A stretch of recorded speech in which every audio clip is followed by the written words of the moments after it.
তোমরা তোমাদের সন্তানদেরকে এমন শিক্ষা দাও যে শিক্ষাটা যেন পৃথিবীর ভেতরেও কল্যাণ আনতে পারে, আখিরাতেও যেন কল্যাণ আনতে পারে। তোমরা তোমাদের সন্তানদেরকে এমন শিক্ষা দিও না যে শিক্ষাটা শুধু পৃথিবীতে কল্যাণ আনবে, আখিরাতে কল্যাণ আনবে না।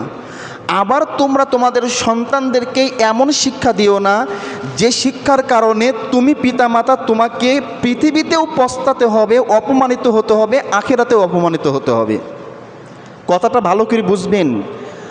আগেকার যুগের সালাফগণ এদের শিক্ষা, এদের ব্রেন, সন্তান প্রতিপালনের ধারণ ক্ষমতা এত সুন্দর ছিল যে তিনি বলছেন যে সন্তানদেরকে এমনভাবে লালন পালন করো যে লালন পালন করার কারণে পৃথিবীতেও কল্যাণ পাও, আখিরাতেও যেন কল্যাণ পাওয়া যায়।